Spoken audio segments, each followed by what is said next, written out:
വിൽപ്പനയ്ക്കായി എത്തിച്ച 6 കിലോ കഞ്ചാവുമായി ഇടുക്കി അടിമാലിയിൽ 3 പേർ പിടിയിലായി. രഹസ്യ വിവരത്തിന്റെ അടിസ്ഥാനത്തിൽ പോലീസ് നടത്തിയ പരിശോധനയിലാണ് മച്ചിപ്ലാവിൽ നിന്നും കഞ്ചാവുമായി പ്രതികളെ പിടികൂടിയത്. കോടതിയിൽ ഹാജരാക്കിയ പ്രതികളെ റിമാൻഡ് ചെയ്തു.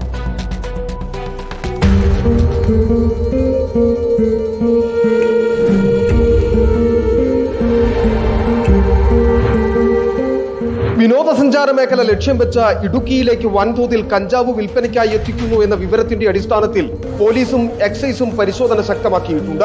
കഴിഞ്ഞ ദിവസം ലഭിച്ച രഹസ്യ വിവരത്തിന്റെ അടിസ്ഥാനത്തിൽ അടിമാലി പോലീസ് മച്ചിപ്ലാവിൽ നടത്തിയ പരിശോധനയിലാണ് ഓട്ടോയിൽ കടത്താൻ ശ്രമിച്ച 6 കിലോ കഞ്ചാവുമായി 3 പേരെ പിടികൂടിയത്.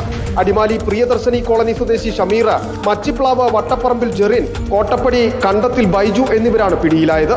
അടിമാലി ഭാഗത്ത് കഞ്ചാവ് വിൽപ്പന നടത്തുന്നതിനായി കൊണ്ടുവന്ന 6 കിലോ കഞ്ചാവ് സഹിതം 3 പ്രതികളെ ഒരു ഓട്ടോറിക്ഷയും ഇന്നലെ രാത്രി 12 മണിയോടെ അടിമാലി പോലീസ് സ്റ്റേഷനിലെ SI അബ്ദുൾ കരീയുടെ നേതൃത്വത്തിൽ അറസ്റ്റ് ചെയ്തിട്ടുള്ളതാണ്.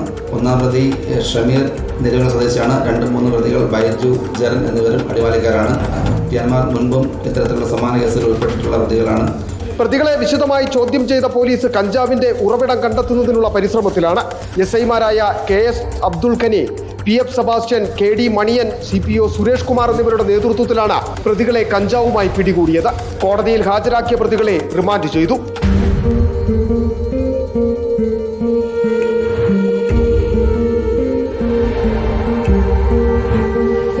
റിപ്പോർട്ടർ ഇടുക്കി.